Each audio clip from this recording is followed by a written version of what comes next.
Hello, neighbor. The courtly old lady, widowed for decades, and her calico cat, who take each afternoon sun together in a chair by their picture window. The newly married couple, starry-eyed, full of love, full of lightness. The next-door family's kids you see skipping off to school, lunchboxes in hand, or flying kites in the park. The middle-aged man who likes to grow roses and play soulful arias from vintage Italian operas. The young woman, freckle-faced, a lass with glasses, quiet as a cloud, who works at the local library and waves at everybody driving or walking by. The neighbor who keeps his front yard neat as a pin, even sweeps his front sidewalk, and, without asking, also sweeps yours. People with real names, thoughts, feelings, cares, and dreams, as meaningful as yours. Each of them a weave in the life, the tapestry of the neighborhood, most of them living their lives as best they can, as well as they know how. From managing their twists and turns to seeking their comforts and joys. All of them appreciating like warm rays of sun any gestures of kindness, any moments of more than passing, passive connection. From a simple, heartful hello to a kind smile or helping hand. Or just the comfort of knowing there's a good neighbor, another decent man or woman, dwelling thoughtfully and peaceably nearby. Welcome to the latest floating poetry broadcast, and thank you for leaning in, for letting your interest or intuition bring you into this listening time, into this listening place together. It's a joy to have you here for show 178, coming to you live from the hospitable coast of Rhode Island.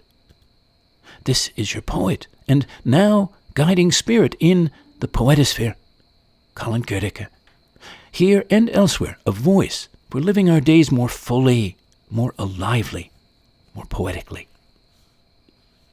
Last week's broadcast was on softening, because during these times of so much conscious and unconscious tensing, contracting, times of subtle to highly visible tension, psychic to emotional to social unease, there's all the more reason for us to find ways to soften our bodies, our hearts, our beings, our relating with each other.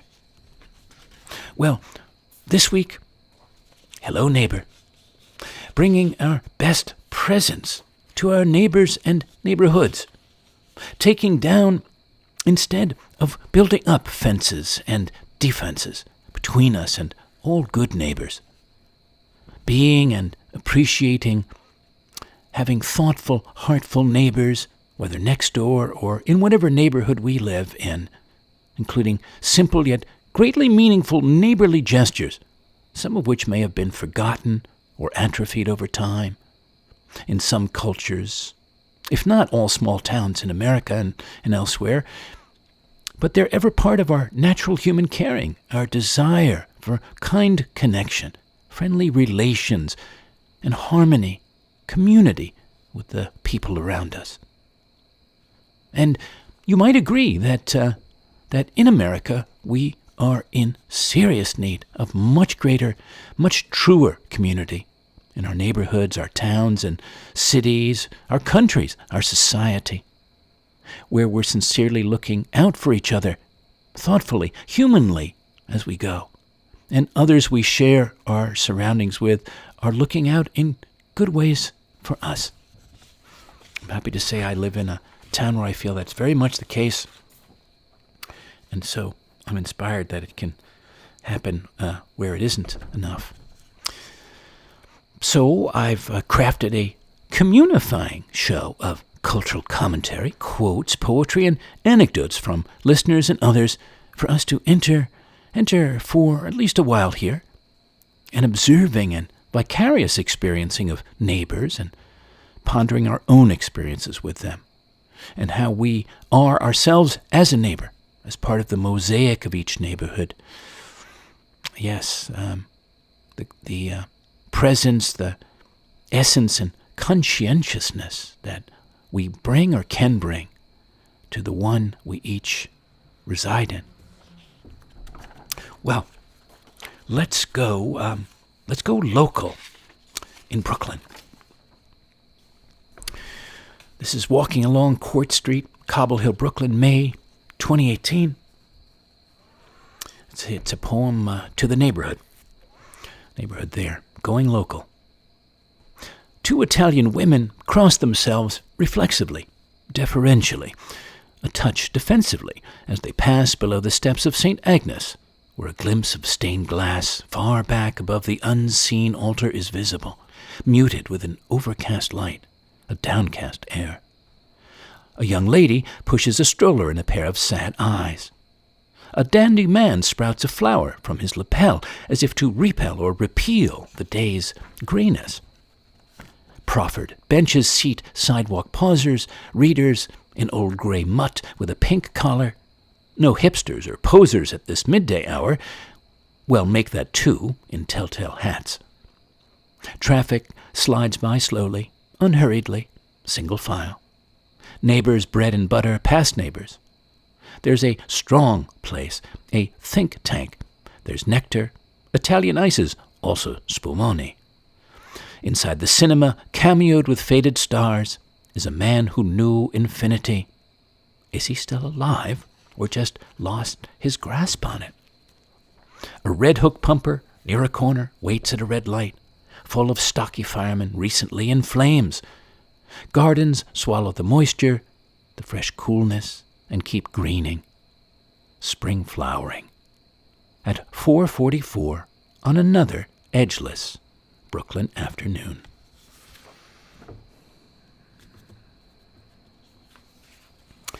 Major Jackson, Tremble. My neighbor is velvety and kicks serious game. So sweet, garlic refuses to hang tight in his mouth. He pulls women to his wide chest each time as if he's won the lotto. He rocks them gently and gentler. My neighbor is a master spooner. He knows not of desire, but only the rules of engagement. He says, I miss having Skype on all night so I can listen to your breathing. He floats in his museum of gams, drifting from frame to frame. Thank you, Major Jackson. That is Tremble from the collection Hoops. Robin Chapman, Time. My neighbor, 87, rings the doorbell to ask if I might have seen her clipping shears that went missing a decade ago. With a little red paint on their shaft, or the iron turkey bank and the porcelain coffee cup that disappeared a while back when her friend, now dead, called the police to break in to see if she were ill. And have we had trouble with our phone lines? Hers is dead, and her car and driver's license are missing, though she can drive perfectly well. Just memory problems.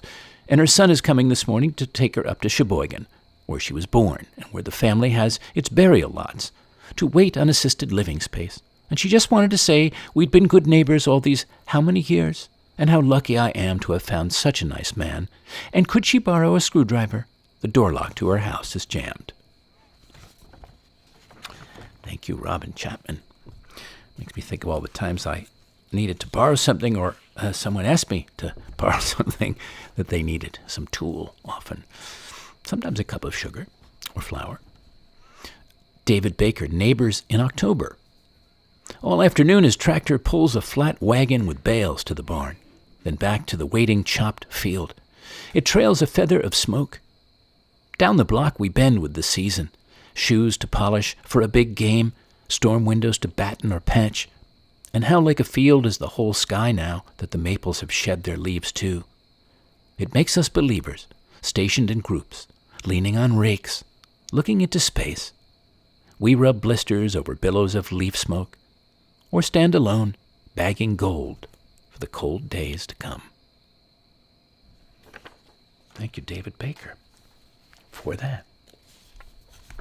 So, a handful of questions for us, for you, right now, about neighbors. What kind of neighbor are you? And what might others say about you this way when you're not in the room?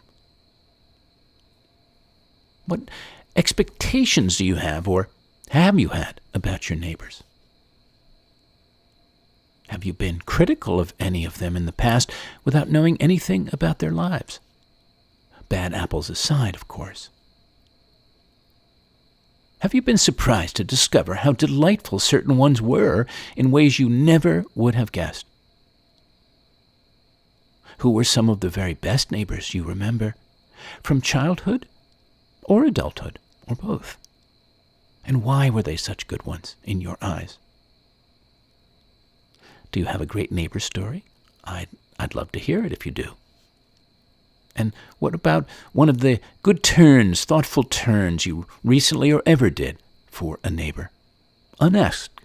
Or maybe a favor you did, but did so gladly. Well, I reached out to a number of listeners prior to the show to get some anecdotes. Here are some of the ones they sent back for me to share with you. This is from Rachel in San Francisco.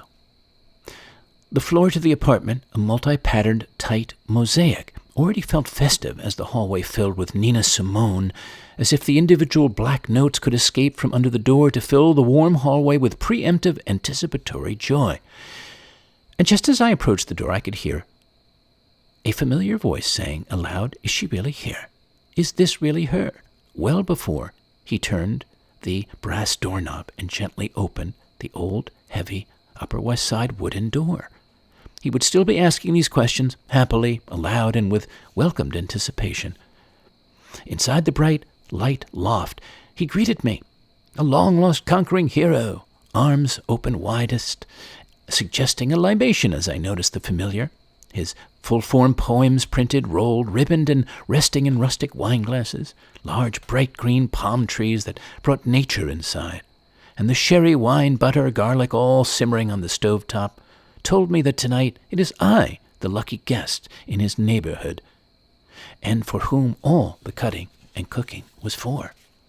And as Nina Simone's singing transitioned to Ella Fitzgerald, the warm, rich, delicious night would flow out the tall window ajar, bringing in the night as the delicious scents and music and the homemade plated food was generously served, and on into the perfect night. Well, I thank you, Rachel. That was a memory of her sharing of a meaningful neighborliness of mine, as it happens, to her from years and years back in New York City. Very lovely surprise to get that. And then to remember that time.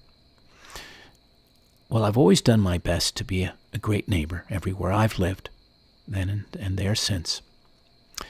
Here's another one. This is from Dina out in Portland, Oregon.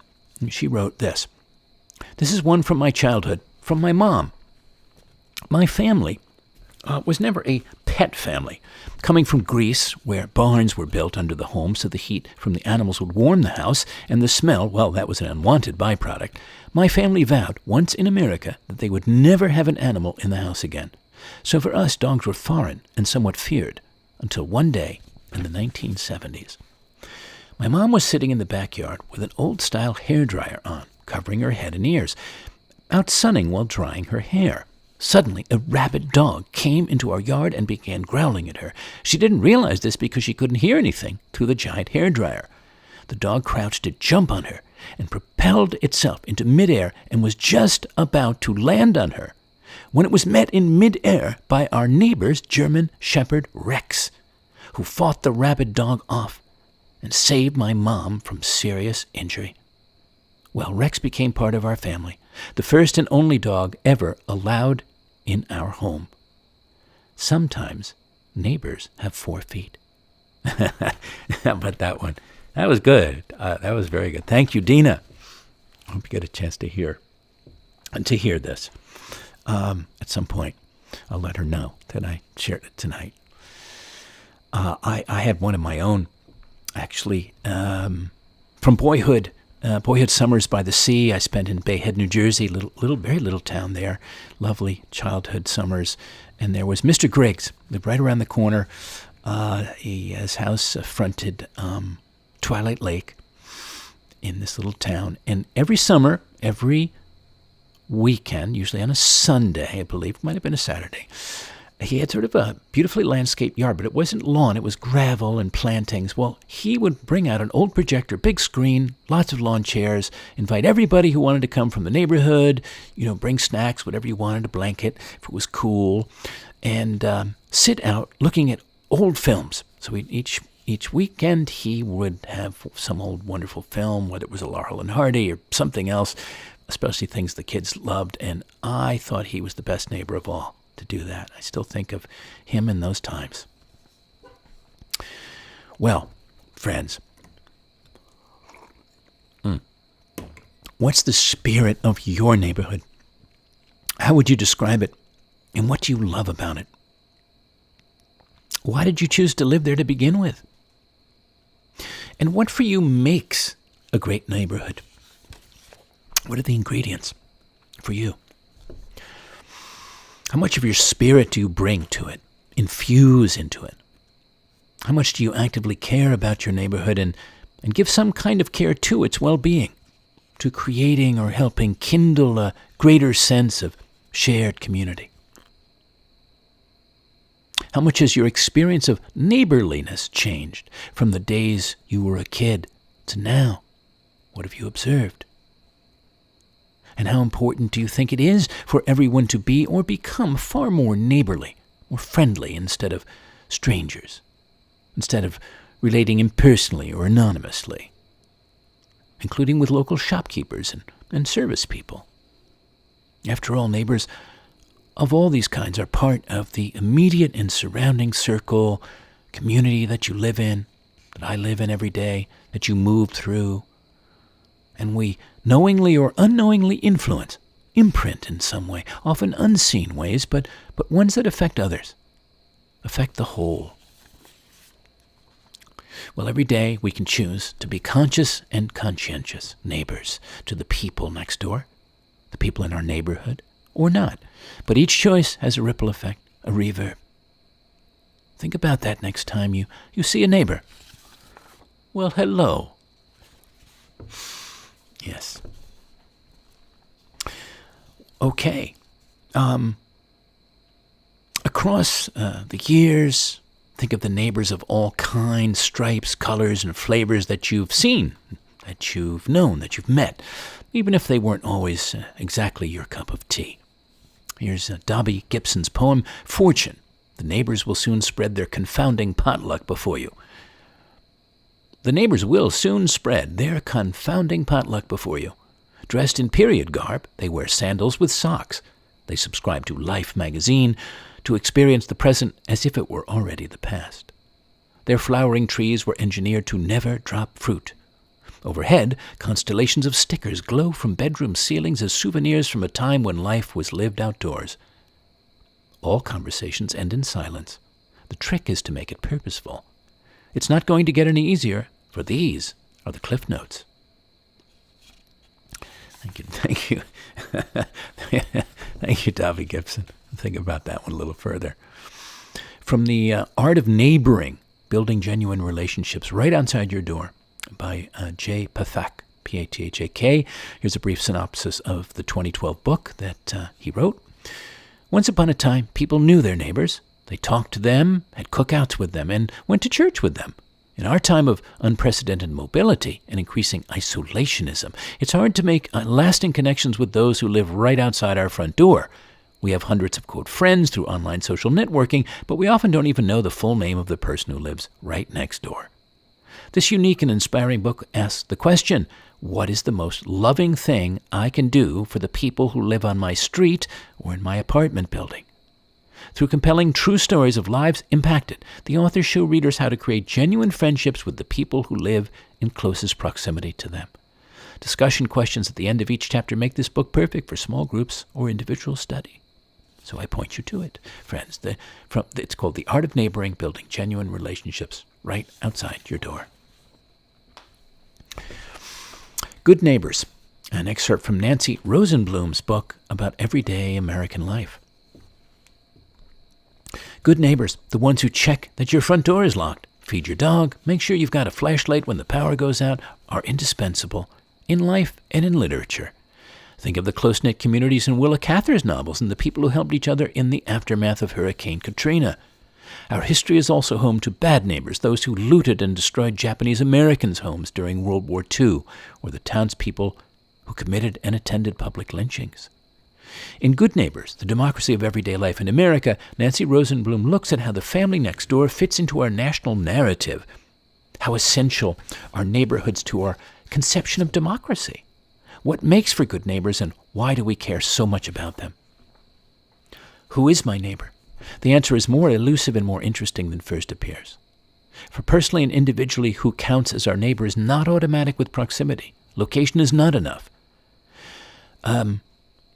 Neighbor is a matter of both location and personal knowledge, of recognition. The people we identify as our neighbors are people we encounter regularly, even if the only acknowledgement is a nod. We assign them a spot on our personal map of the lay of the land around home. Neighbor applies to those close to home who emerge from the background to affect the quality of our lives. We elect the good neighbors with whom we have willing encounters. Sentimental representations of neighbor emphasize the sense of belonging to this place. The stock image is a small town with neighbors of long standing. And on and on. Interesting article. Well, apropos, Olivier de la Paz, In Defense of Small Towns. I'll have a little water before I read that for us. When I look at it, it's simple, really. I hated life there. September, once filled with animal deaths and toughened hay, and the smells of fall were boiled down beets and potatoes, where the farmhands' breeches smeared with oil and diesel as they rode into town, dusty and pissed. The radio station split time between metal and Tejano, and the only action happened on Friday nights where the high school football team gave everyone a chance at forgiveness. The town left no room for novelty or change. The sheriff knew everyone's son, and despite that, we'd cruise up and down the avenues, switching between brake and gear shift. We'd fight and spit chew into big gulp cups and have our hearts broken nightly. In that town I learned to fire a shotgun at 9 and wring a chicken's neck with one hand by twirling the bird and whipping it straight like a towel. But I loved the place once. Everything was blond and cracked, and the irrigation ditches stretched to the end of the earth. You could ride on a bicycle and see clearly the outline of every leaf or catch on the streets each word of a neighbor's argument. Nothing could happen there, and if I willed it, the place would have me slipping over its rocks into the river with the sugar plant steam, or signing papers at the storefront army desk, buttoned up with medallions and a crew cut, eyeing the next recruits. If I've learned anything, it's that I could be anywhere, staring at a hunk of asphalt or listening to the clap of billiard balls against each other in a bar and hear my name. Indifference now? Some.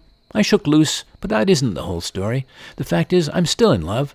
And when I wake up, I watch my son yawn, and my mind turns his upswept hair into corn stalks at the edge of a field. Stillness is an acre, and his body idles, deep like heavy machinery. I want to take him back there, to the small town of my youth, and hold the book of wildflowers open for him, and look. I want him to know the colors of horses, to run with a cattail in his hand and watch as its seeds fly weightless as though nothing mattered, as though the little things we tell ourselves about our past stay there, rising slightly and just out of reach. Thank you, Olivier de la Paz. In Defense of Small Towns, from his collection Requiem for the Orchard.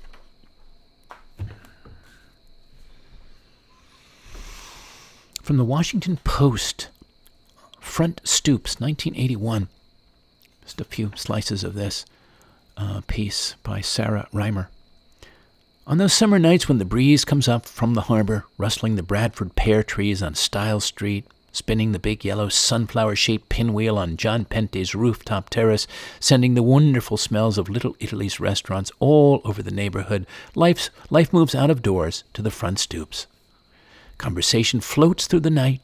100 conversations become one sound, the sound of summer in the city, as constant and as familiar as the clicking of the crickets in the country. In Little Italy, the people are growing older and fewer, but the neighborhood survives, along with its traditions. Sitting on the stoops on summer nights is a part of the rhythm of life here, like going to Mass at St. Leo's on Sunday morning. In Little Italy, the old women in sleeveless flowered cotton dresses that have gone soft and faded with many washings stayed outside, talking and talking. They have been sitting on these stoops on summer nights since they were girls. They have heard all the stories and all the secrets. Soon they will go inside, but tomorrow night they will be back to their stoops and their conversations. Very nice. It's a lovely cultural thing. I think we should adopt that. What do you say? Maybe we revive and expand that ritual of sitting on our front stoops, front porches, talking with each other and taking in our neighbors and neighborhoods. Yeah. Well, I found this poem to pair with that by Judy Grahn, Grahn, The Common Women Poems, number 3. Nadine, resting on her neighbor's stoop. She holds things together, collects bail, makes the landlord patch the largest holes. At the Sunday social, she would spike every drink and offer you half of what she knows, which is plenty. She pokes at the ruins of the city like an armored tank, but she thinks of herself as a ripsaw cutting through knots and wood. Her sentences come out like thick pine shanks, and her big hands fill the air like smoke. She's a mud-chinked cabin in the slums, sitting on the doorstep counting rats and raising 15 children, half of them her own. The neighborhood would burn itself out without her. One of these days she'll strike the spark herself. She's made of grease and metal, with a hard head that makes the men around her seem frail. The common woman is as common as a nail. Thank you, Judy Grahn. We go on. Okay. Yolanda Wisher, 5 South 43rd Street, floor 2. Sometimes we would get hungry for the neighborhood, walk up the sidewalk toward Chestnut Street, speak to the Rev holding the light-skinned baby, ask his son to come put a new inner tube on my bike. Cross Ludlow, past the mailbox on the corner, Risque Video, Dino's Pizza, and the Emerald Laundromat. The fruit trucks tucked into 44th Street on the left, house eyes shut with boards, fringes of children. Once we went into a store sunk into the street, owned by a Cambodian woman. She sold everything, from evening gowns to soup. Over to Walnut and 45th, where the Muslim cat sells this chicken wrapped in pita, draped in cucumber sauce. The pregnant woman behind the counter writes our order out in Arabic. We grab a juice from the freezer, some chips, I the bean and sweet potato pies. Back into the hot breath of West Philly. Sun is setting. The sky is smeared squash, tangerines in a glaze. 3 girls and 1 boy jump double dutch. A white man hustles from the video store with a black plastic bag. We look for money in the street, steal flowers from the church lawn. The shit stain from the wino is still on our step. Mr. Jim is washing a car for cash. John is cleaning his rims to Boujou Banton. Noel is talking sweetly to the blue-eyed woman. Linda on her way to the restaurant. The sister in the wheelchair buzzes by with her headphones on. One night, a man was shot and killed on this block, right outside our thick wood door. But not today. Today is one of those days to come home from walking in the world, leave the windows open, start a pot of black beans, smoke some Alice Coltrane, cut up some fruit, toenails, hold on to the moment as if time is taking your blood pressure. Thank you. Yolanda Wisher, 5 South 43rd Street, floor 2, from her collection Monk Eats an Afro. That's a title. I'm going to save this next one because I want to keep us in time. I have so many wonderful things. But I'll point you to it at poetryfoundation.org. Marilyn Nelson's poem, Watkins Laundry and Apothecary. That's a really good one. I like that. I will give you Charles Simic, though. Simic. Hotel Insomnia. I liked my little hole, its window facing a brick wall. Next door there was a piano. A few evenings a month, a crippled old man came to play My Blue Heaven. Mostly, though, it was quiet. Each room with its spider and heavy overcoat catching his fly with a web of cigarette smoke and reverie. So dark I could not see my face in the shaving mirror. At 5 a.m., the sound of bare feet upstairs. The, quote, gypsy fortune-teller, whose storefront is on the corner, going to pee after a night of love. Once, too, the sound of a child sobbing. So near it was, I thought for a moment I was sobbing myself. Thank you, Charles Simic. Stephen Schneider's poem, Hanukkah Lights Tonight. Our annual Prairie Hanukkah party. Latkes, kugel, cherry blintzes. Friends arrive from nearby towns and dance the twist to Hanukkah lights tonight. Spin like a dreidel to a klezmer hit. The candles flicker in the window. Outside, ponderosa pines are tied in red bows. If you squint, the neighbors' Christmas lights look like the Omaha skyline. The smell of oil is in the air. We drift off to childhood where we spent our gelt on baseball cards and matinees, cream sodas and potato knishes. No delis in our neighborhood, only the wind howling over the crushed corn stalks. Inside, we try to sweep the darkness out, waiting for the Messiah to knock, wanting to know if he can join the party. Thank you, Stephen Schneider, from his collection Prairie Air Show. Another one to point you to, Dorian Laux, one of my favorite poets, Laux. It's 4th of July. Thinking about the events and rituals that are communal in their way still, and certainly back in time when we're together without attitudes, without agendas. Yeah. But I will give you this one of mine, as also in this now autumn time and Halloween ahead, and thinking of rituals of different cultures like the Celts and their one called Samhain. It's spelled Samhain, but it's pronounced Samhain. Around All Hallows Eve, a time of neighbors gathering, sharing, celebrating beautifully together. Samhain, the end of harvest time, when Celts led their cattle down from their summer pastures, when sacred bonfires were set immensely alight beneath the also burning stars to cleanse and protect. A liminal time to cross easily to the other world and make way for the spirits, the fairies, the Ayusi, to enter this one, bring their good fortune to farmers and crops, livestock and lovers, and receive in return grateful offerings of food and drink. A hallowed time when departed souls revisited their earthly homes seeking comfort. Long gone kin were beckoned and welcomed to places set for them at tables of the living, whose faces glowed in soft pools of waxing candlelight. When mumming and guising surprised the openers of neighboring doors, and people in costume or full disguise recited verses to the ready lookers and listeners, and left rewarded with bits of sweet and other treats. And many played games with apples and hazelnuts in the first frosted autumn air.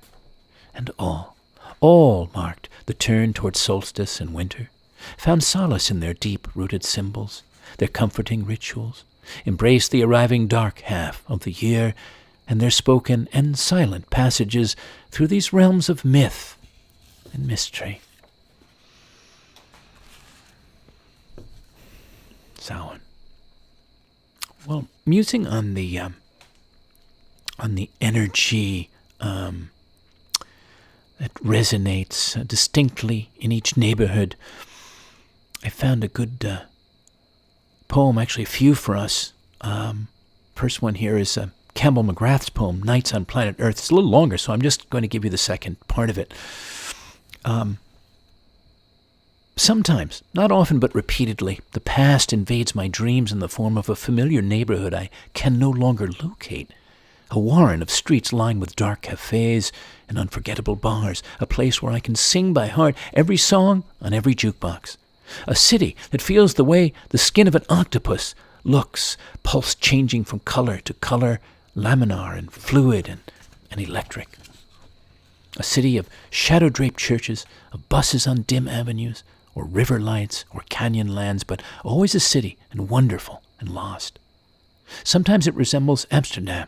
Students from the ballet school like fanciful gazelles shooting pool in pink tights and soft, shapeless sweaters.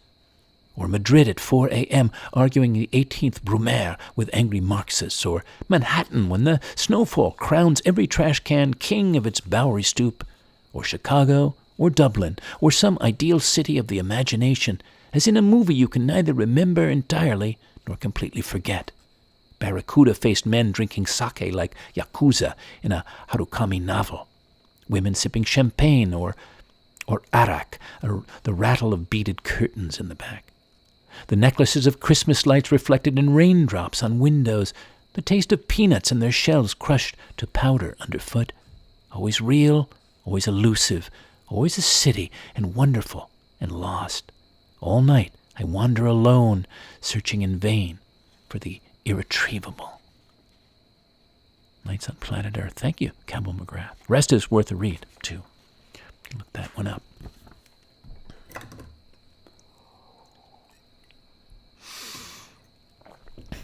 Constantine Cavafy, In the Same Space. This is translated, by the way, by the great Edmund Keeley. This is a poem from way back in time. In the Same Space. The setting of houses, cafes, the neighborhood that I've seen and walked through years on end. I created you while I was happy, while I was sad, with so many incidents, so many details. And for me, the whole of you has been transformed into feeling. Thank you, Cavafy. And what about the emotions of leaving a much-loved neighborhood? And also of revisiting one such, yes, and not just figuratively, but also literally. Well, here's Melissa Bauman's poem, love poem. The afternoon we left our first apartment, we scrubbed it down from ceiling to parquet. Who knew the place could smell like lemon muffins? It suddenly seemed nuts to move away. The morning someone bought our station wagon, it gleamed with wax and every piston purred. That car looked like a centerfold and hot rod. Too late, we saw that selling was absurd. And then there was the freshly tuned piano we passed along to neighbors with a wince. We told ourselves we'd find one even better. Instead, we've missed its timbre ever since. So if, God help us, we are ever tempted to ditch our marriage when it's lost its glow, let's give the thing our finest spit and polish, and, having learned our lesson, not let go. Love poem. Thank you, Melissa Bauman. Thank you. New poet and poem for me and maybe for you. P. Ivan Young, Visiting the Neighborhood. The entrance at the back of the complex led onto a road where an upended couch tilted into a ditch and a washing machine gleamed avocado beneath pine needles. From the end, you turned left and left again, then cut a trail to find the cul-de-sac of bright brick houses. We'd walk as far as we dared before a man pushing a mower might stop to ask, "What do you boys need?" That was a question we could never answer. I loved the name of the place, White Hall. Imagine that each interior was a stretch of marble, perfect wall adorned by smiling photos of the family.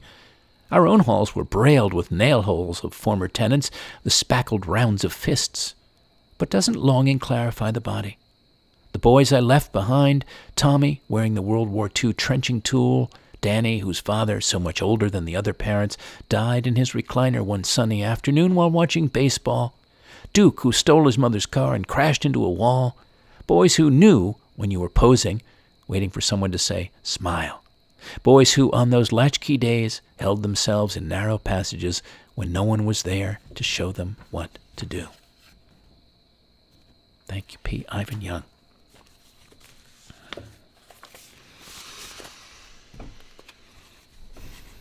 Well, worthwhile to note as we go that our neighbors are not just people, but nature.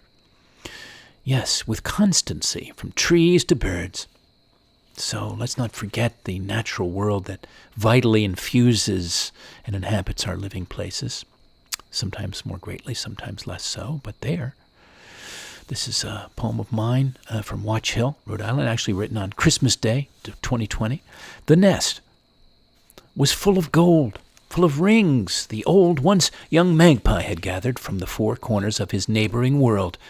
Ones he saw glinting in the sun, spied in his black bead eye as he flew over roofs and gardens, rings sitting, glinting in the sun, dozens of bands, cameos, signets, suddenly and mysteriously missing from engaged, married, anniversaried, and other hands, plucked up in the delighted magpie's mouth when no one was looking, from night tables and kitchen sink counters near windows wide open to the summer and spring, rings of yellow, white, and rose gold, of love and devotion, promise, generations.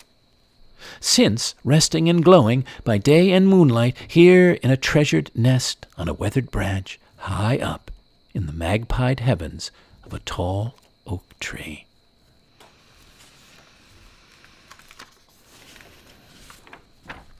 Jennifer Gray, horses. The neighbors' horses idle under the roof of their three-sided shelter, looking out at the rain. Sometimes one or another will fade into the shadows in the corner, maybe to eat or drink. Still, the others stand, blowing out their warm breaths. Rain rattles on the metal roof. Their hoof prints in the corral, open gray eyes to the sky, and wink each time another drop falls in. Thank you, Jennifer Gray. Okay. Elise Paschen. Paschen. P-A-S-C-H-E-N. Not sure that's exactly how to pronounce it, but close enough. The tree agreement. The neighbor calls the Siberian elm a, quote, weed tree, demands we hack it down, says the leaves overwhelm his property, the square backyard. He's collar and tie. A weed tree. Branches screen buildings, subway tracks, his patch of yard. We disagree. Claim back the sap, heartwood, wild bark. He declares the tree, quote, hazardous. We shelter under leaf hoard, crossway for squirrels, branch house for sparrows, jays. The balcony soaks up the shade.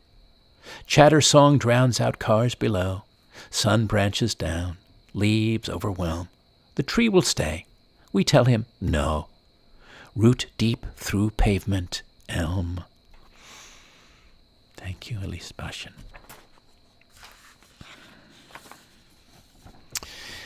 Well,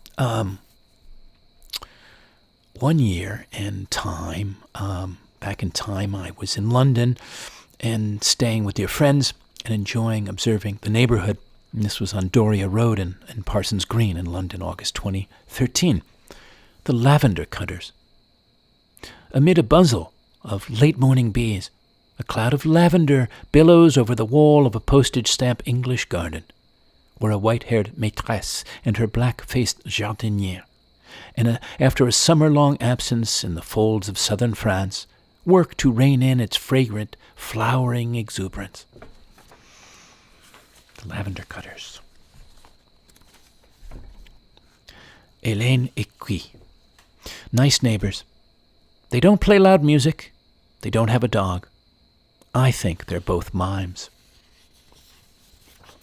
Thank you. Thank you, Hélène et Guy. And what about poignant experiences of neighbors, my friends? Ones we liked in some way, who disappeared from our day-to-day at some point. This is Paul Janega, Neighbors. Apartment 6C is available, the old woman across the hall informs me. He seemed so sweet, she says. Yes, I say, yes, he seemed a nice young man. I live in 7C. Our walls almost touched. Sound crossed the wood and plaster easily. Sometimes he played rock, and my space shook to his mood. And sometimes late there were faint strains of Satie, and we were sad together. My apartment forms an L. From my kitchen window I could look into his bedroom. Once he was in bed, on his bare chest a green book. All night I dreamed in green. We'd say hello on the elevator, talked weather on the way down. Winters he wore a camel hair coat and looked like a kid playing dress-up. His hair was sandy, his eyes sea-gray. The last time I saw him, his eyes had sunk deep into his skull. Tide pools from a storm cast high onto pale rock, evaporating unreplenished. He'd lost half himself already, so fragile, thin. It was cold, and now the old woman across the hall informs me apartment 6C is available. I sit in my life and stare past the dirty window. The room I see is dark, the city less than a decibel quieter. Beautiful, beautifully poignant, Paul Janega, Genega. Thank you. This is an interesting poem I came across for us from Stuart Dybeck, D-Y-B-E-K, traveling salesman. He finds himself stepping off the bus in some burg he's already bored with. Picking his teeth for 200 miles, here's where he spits the toothpick out. Past Holiday Inn, the neighborhood gets dark. All night, laundromats where women with circles under their eyes press laundered underwear, warm as bread, against their sinuses. Finally, he's signing the register at a funeral home where he knows no one but is mistaken for a long-lost friend of the deceased, for someone who has dislocated his life to make the hazardous journey on a night when the dead man's own children have avoided him. Once again, instinct has taken him where he's needed, where the unexpected transforms routine into celebration, He kneels before the corpse, striking his forehead against the casket. Stuart Dybek, thank you. Very, very interesting. That's from his collection, Brass Knuckles. To read that. Rest of his poems, I don't know them. I might have read one of them. It shows back. Well, here's a fitting poem, I thought, for us, The Guest House by Rumi, translated by Coleman Barks. This being human is a guest house. Every morning a new arrival, a joy, a depression, a meanness, some momentary awareness comes as an unexpected visitor. Welcome and entertain them all, even if they're a crowd of sorrows who violently sweep your house empty of its furniture. Still, treat each guest honorably. He may be clearing you out for some new delight. The dark thought, the shame, the malice, meet them at the door laughing and invite them in. Be grateful for whoever comes, because each has been sent as a guide from beyond. Thank you, Rumi. We might, by the way, just run a little bit over, so we started a few minutes late. And apologies for that, but fortunately only a few. Elizabeth Alexander, Praise Song for the Day. Beautiful piece, I thought. And it was first read at an inaugural. Each day we go about our business, walking past each other, catching each other's eyes or not, about to speak or speaking. All about us is noise. All about us is noise and bramble, thorn and din, each one of our ancestors on our tongues. Someone is stitching up a hem, darning a hole in a uniform, patching a tire, repairing the things in need of repair. Someone is trying to make music somewhere, with a pair of wooden spoons on an oil drum, with cello, boombox, harmonica, voice. A woman and her son wait for the bus. A farmer considers the changing sky. A teacher says, take out your pencils, begin. We encounter each other in words spiny or smooth, whispered or declaimed, words to consider, reconsider. We cross dirt roads and highways that mark the will of someone and then others who said, I need to see what's on the other side. I know there's something better down the road. We need to find a place where we are safe. We walk into that which we cannot yet see. Say it plain, that many have died for this day. Sing the names of the dead who brought us here, who laid the train tracks, raised the bridges, picked the cotton and the lettuce, built brick by brick the glittering edifices they would then keep clean and work inside of. Praise song for struggle, praise song for the day. Praise song for every hand-lettered sign, the figuring it out at kitchen tables. Some live by love thy neighbor as thyself. Others by first do no harm or take no more than you need. What if the mightiest word is love? Love beyond marital, filial, national. Love that casts a widening pool of light. Love with no need to preempt grievance. In today's sharp sparkle, this winter air, anything can be made, any sentence begun. On the brink, on the brim, on the cusp. Praise song for walking forward in that light. Thank you, Elizabeth Alexander, for that. And now coming into the last sharings and musings for this show, for this week, here's a quote from Abraham Maslow from Religions, Values, and Peak Experiences.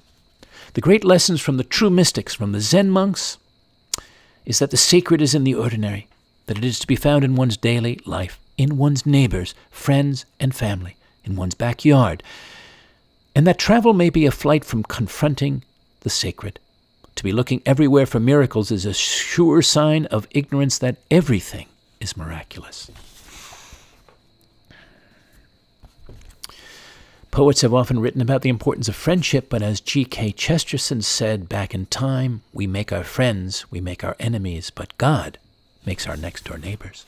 I hadn't heard that before until I did our research. Thank you, Chesterton.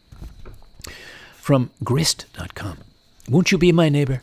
Say fewer Americans than ever. We're connecting less and less with the people with whom we share streets and fences. How is that changing our communities? It's a piece by Catherine Roth, W-R-O-T-H, from 2018. Just give you a few parts of that. In a small town, the equation is different. Here, neighbors watch out for each other, check in on each other, have long conversations in the street about nothing much. People invite each other over for drinks or for play dates with the kids, or sometimes both at once. It turns out being neighborly is something of a lost art in America. A third of Americans don't have any interactions with their neighbors at all. Another study says half of us can't even summon a name of the people who share our buildings and blocks. There are a lot of reasons for this shift, from development patterns that make it harder to connect with people nearby to technologies that make it easier to connect with people far away. The combined effect, says Mark Dunkelman of Brown University, is significant. A couple of years ago, he wrote The Vanishing Neighbor, The Transformation of American Community. The lack of neighborly connections matters a great deal, he said. Likening human relationships to the rings of Saturn, he says we're increasingly spending our time and energy on the inner ring, which is full of family and close friends, and on the outer ring, full of people we don't really know but share an interest with, typically online, from gaming to Game of Thrones. It's that middle ring, the one powered by, quote, relationships that are familiar but not intimate, that we increasingly overlook. The disappearance of this has implications for community and place. Quote, you're much less likely to go to a PTA meeting, bowl in a league, or have a block party when you don't know your neighbors, which means your emotional investment is something other than the vibrancy of where you live. If land makes it hard to meet people and not meeting people makes it hard to create vibrant communities, are we consigned to a future of simply moving in and out of homes and apps with ant-like efficiency? Has the idea of connecting with people and by extension place gone out the window? Survey results show people still want to connect in this way, but our actions aren't matching our words. We live in a transient culture. We don't get to know the people around us because we are too consumed by our own jobs, families, and online obsessions, and because we're likely to up and move again anyway. The average American moves more than 11 times. While I live these other lives, the perfectly good one I have here marches on. Our patch of grass made a comeback this spring, though it has a long way to go. Kids are on bikes, dogs are barking, and a funny thing has happened. I'm pretty happy standing in the road, having long conversations with people about nothing much. If I look closely, I can see roots poking out of the soles of my feet. Good, very good. Always hopeful, yes? Well, let's find let's be part of let's find each of our neighborhood joys. Feel our roots there, shall we? I say we do. Weldon Keys, 1926. The porch light coming on again, early November. The dead leaves raked in piles, the wicker swing creaking. Across the lots, a phonograph is playing Yada. An orange moon. I see the lives of neighbors, mapped and marred like all the wars ahead, and R, insane, B with his throat cut 15 years from now in Omaha. I did not know them then. My Airedale scratches at the door, and I am back from seeing Milton Sills and Doris Kenyon, 12 years old. The porch light coming on again. Thank you, Weldon Keys. From Axios.com, the power of knowing your neighbors. A majority of Americans don't know most of their neighbors, and they barely talk to the ones they do know. We're leaving our homes with our screens in our hands. The pandemic made us even less likely than before to stop and chat with new folks. So most of the people living around us are often strangers, but the stakes are the benefits of knowing thy neighbor abound. The benefits. Lives saved. In well-connected neighborhoods, fewer lives are lost in tragedies, including natural disasters and mass shootings. Happier aging. Older adults who know their neighbors report a far higher sense of psychological well-being. Safer streets. Tight-knit neighborhoods have lower rates of gun violence and boosted well-being. People who know their neighbors are generally cheerier, healthier, and spend more time outside. Well, some good reasons, eh?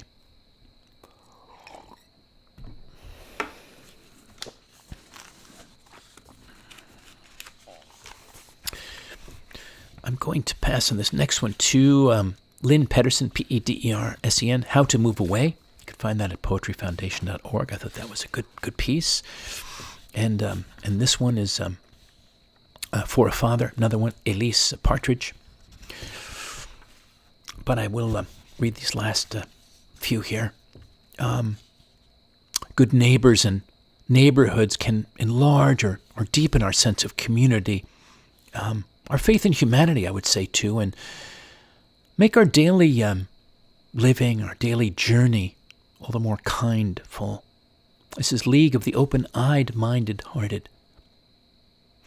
It began on a quiet night dreaming with stars.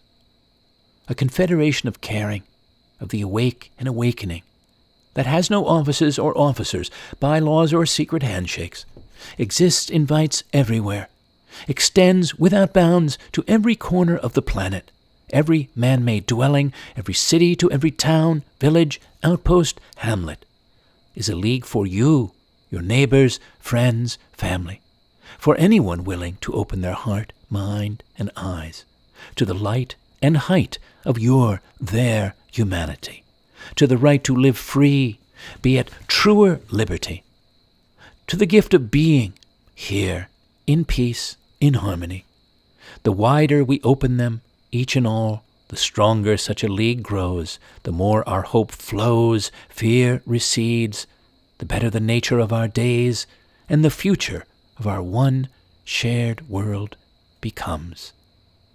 Are you ready to open, to belong? William Stafford, with neighbors one afternoon. Someone said, stirring their tea, I would come home any time just for this, to look out the clear backyard air and then into the cup. You could see the tiniest pattern of bark on the trees and every slight angle of color change in the sunshine, millions of miles of gold light lavished on people like us. You could put out your hand and feel the rush of years rounding your life into these days of ours. From somewhere a leaf came gliding slowly down and rested on the lawn. Remember that scene? Inside it you folded the last of your jealousy and hate, and all those deeds so hard to forget. Absolution, swish, you took the past into your mouth and swallowed it, warm, thin, bitter, and good. Thank you, William Stafford. From the Journal of Henry David Thoreau, it is not the book of him who has traveled the farthest over the surface of the globe, but of him who has lived the deepest and been the most at home. It is on the whole better, as it is simpler, to use the common language. We require that the reporter be very permanently planted before the facts which he observes, not a mere passer-by. Hence the facts cannot be too homely. A man is worth most to himself and to others, whether as an observer, or poet, or neighbor, or friend, where he is most himself, most contented and at home. There his life is the most intense, and he loses the fewest moments. The poet has made the best roots in his native soil of any man, and is the hardest to transplant. The man who is often thinking that it is better to be somewhere else than where he is, excommunicates himself. Thank you, Thoreau. Jane Hirschfield, bees. In every instant, two gates. One opens to fragrant paradise, one to hell. Mostly we go through neither. Mostly we nod to our neighbor, lean down to pick up the paper, go back into the house. But the faint cries, ecstasy, horror? Or did you think it the sound of distant bees, making only the thick honey of this good life? Thank you, Jane Hirschfield. And next to last, dear listeners, till we're together again here over these airwaves, together in this floating poetry broadcast neighborhood. Next to last, beauty continues. While countries, armies, and ideologies battle, bees make honey. Butterflies float and drink the nectar from gently open flowers. While spouses, neighbors, bosses, and workers quarrel, the sun still sets and rises, brings color, splendor. To snow-hatted mountains, old-growth forests, bird-filled meadows.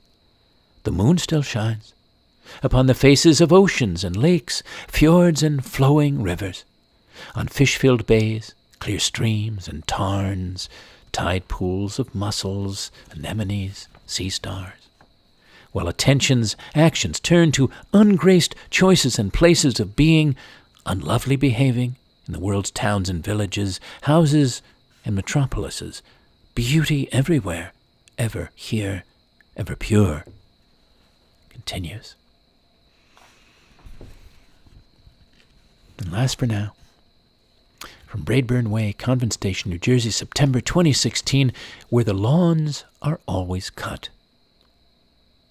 I live on a street where the lawns are always cut and green, where the shingled hats and clabbered faces of the houses are all fresh, all clean. Barely a neighbor to be seen, mostly just the wind and sun moving gently through the trees on this well-kept country way of daily serenity, comforting continuity. Thank you again, friends, for leaning in, thinking, and feeling it. for spending this time in the Floating Poetry neighborhood. And thank you when you do for sharing this and other show links with friends or posting them out to your social media. Word of mouth is precious. I invite your comments from listening to hear what resonates with you. I also invite your financial support of these weekly programs made with deep mind, heart, and care to illuminate and animate you. Is there any theme you'd like to see me make a future show about? If so, send me an email, colin@thepoetisphere.com. And what about your experience of this show on Hello Neighbor? If by chance you are making a contribution, thank you. You can do so by Venmo to fivefold@pipeline.com or by PayPal to the same email. Or you can simply mail a check to me to P.O. Box 1032, Westerly, Rhode Island, 02891. Or donate through my site, thepoetorialist.com, by way of the Donate tab. For those here for the first time, patrons can at times privately host or sponsor me as a working poet in residence in the U.S. or beyond to create a new flight of poetic art dedicated to a patron or sponsor. And if that's you, email me and we'll explore. Meanwhile, you can still hear all the broadcasts of mine online on YouTube on the Floating Poetry playlist. And as some may know, I am actively and interactively guiding the Poetisphere, a big life project, a wellspring and springboard for seekers of greater aliveness and possibility. You can explore thepoetisphere.com as a visitor or as a subscriber anytime. And just ahead on October 6th, 2023, I'll be in a Voce dialogue, VOCE, with Chloe Goodchild over in the UK. ChloeGoodchild.com for her podcast series, hearable on many platforms, about deep listening and courageous, compassionate, and transforming conversations. Meanwhile, I hope you'll lean in here soon again. Till then, dear listeners, may you get to know and enjoy your neighbors, the ones worth knowing, worth discovering, and they you, in friendly, welcoming, and caring ways. The thoughtful beings, men, women, and children who live next door or around you, who form with you the living color, energy, and heart of your neighborhood. How welcome to have or give a warm hello to each other along the morning, evening, or day, to keep a neighborly eye out, to know we have some neighbors who aren't strangers but fellow place and life dwellers, making, like you, their ways in their days, in their world. And maybe in a time of unexpected need, small or large, are potential helpers or encouragers. Well, goodbye for now, and good spirits.